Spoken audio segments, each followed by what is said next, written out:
হত্যা নির্যাতন চালিয়ে কোটা ইস্যুতে ছাত্র জনতার আন্দোলন কিছুদিনের জন্য থামিয়ে দেয়া গেলেও তা শেষ হয়ে যাবে না বলে মনে করছেন বিএনপি মহাসচিব মির্জা ফখরুল ইসলাম আলমগীর।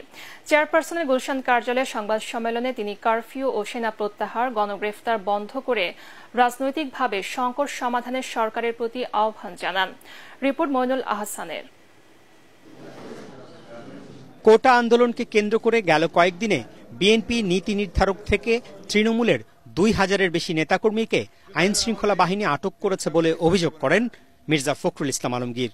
সংবাদ সম্মেলনে বিএনপি মহাসচিব বলেন, দমন নির্যাতন চালিয়ে আপাতত আন্দোলন কিছুটা থামানো গেলেও মানুষ আবারও রাজপথে নামবে।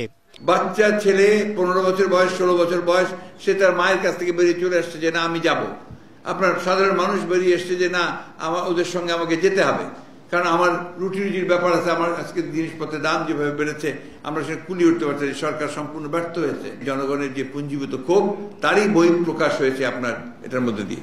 হ্যাঁ, সাময়িকভাবে তারা সেটাকে সেনাবাহিনী নামিয়ে দমন পীড়ন করে তারা এটাকে হয়তো থামিয়ে দিতে পারে, কিন্তু এটা যদি রাজনৈতিক সমাধান না করে তাহলে কিন্তু এটা কখনোই সেই সমাধান হবে না। তার দাবি, কোটা আন্দোলনকে কেন্দ্র করে পশ্চিমবঙ্গের মুখ্যমন্ত্রী মমতা ব্যানার্জি ও নোবেলজয়ী ডক্টর ইউনূসের বক্তব্য এবং বিশ্ব মিডিয়ায় সরকারের ক্র্যাকডাউনের সংবাদ প্রকাশের মাধ্যমে বিশ্ববাসী জেনে গেছে বাংলাদেশে স্বৈরশাসন চলছে। কয়েকটা স্থাপনায় আপনার যে আক্রমণ হয়েছে, কিছু ধ্বংস হয়েছে, সেই কথাগুলোই বলছে। এই যে শত শত প্রাণ চলে গেল, সেই ব্যাপারে কিন্তু তারা কোনো কথা বলছে না। এটা শুধু বাংলাদেশেই না, সারা বিশ্বের কাছে পরিষ্কার হয়ে গেছে যে বাংলাদেশে এখন একটা সম্পূর্ণভাবে অগণতান্ত্রিক ফ্যাসিস্ট একটি সরকার প্রতিষ্ঠিত হয়েছে। সেই ডক্টর ইউনূস 14 আগস্টে সে আপনার অলিম্পিকের উদ্বোধন করবেন। তো একটা মানুষ যিনি আজকে গোটা বিশ্বে এতটা সমাদৃত, তাকে এখন ওনার বিরুদ্ধে রাষ্ট্রবিরোধী বক্তব্য দিয়েছেন।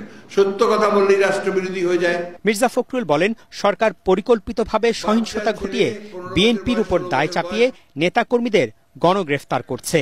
40 বছর ইতিহাসে নাই যে বিএনপি কোন রাষ্ট্রীয় স্থাপনার উপর আক্রমণ করেছে। বৈষম্য বিরোধী ছাত্র আন্দোলনের 4 দফা দাবির সাথে একাত্মতা প্রকাশ করেন তিনি। মইনুল আহসান, এটিএন বাংলা, ঢাকা।